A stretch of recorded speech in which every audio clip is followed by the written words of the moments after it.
രണ്ട്, hallelujah, he was A hard worker.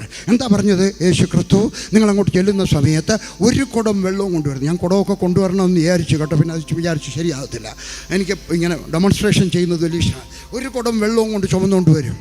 അവനൊരു കഠിനാധ്വാനിയായിരുന്നു. ഒരു കുടം വെള്ളം, അരക്കുടം വെള്ളമല്ല, ഒരു കുടം വെള്ളം. ഹല്ലേലൂയ, നിങ്ങളൊരു കഠിനാധ്വാനിയായിരിക്കണം. ഞാൻ പറയുന്നത് ഞാൻ മടിയനായിരുന്നു. എന്നാൽ വേദപുസ്തകം വായിച്ചു വന്ന് രക്ഷിക്കപ്പെട്ട് കഴിഞ്ഞപ്പോൾ ഞാനൊരു തീരുമാനമെടുത്തു. I will be hard work. Why not? എനിക്ക് ദൈവം നല്ല ആരോഗ്യം തന്നിട്ടുണ്ട്. എന്തുകൊണ്ട് ഞാനൊരു കഠിനാധ്വാനി ആയിരിക്കത്തില്ല? ബാക്കിയുള്ള ഒരു 6 മണിക്ക് 8 മണിക്ക് ആ ട്രാക്ട് കൊടുക്കാൻ പോയാൽ ഞാൻ 7:30 പോകും, നേരത്തെ ചെല്ലും. ഞാൻ നിങ്ങളുടെയൊക്കെ പറയുന്നു, നിങ്ങളും ഒരു വേലക്കള്ളനാവരുത്. ഒരു ഫലിതം പറയട്ടെ. ഒരു ബൈബിൾ സ്കൂളിൽ കുറച്ച് ഇഷ്ടിക കൊണ്ട് ഇറക്കി ഗേറ്റിൻ്റെ അവിടെ, അകത്തോട്ട് കയറത്തില്ല വണ്ടി. അപ്പോൾ ഇഷ്ടികളെല്ലാം കൂടെ ഇറക്കി 2000-3000 ഇഷ്ടിക കൊണ്ടങ്ങ് ഇറക്കി.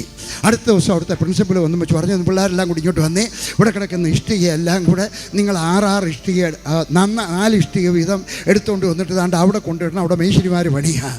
എല്ലാവരും 4 ഇഷ്ടിക എടുത്തുകൊണ്ട് പോവാണ്.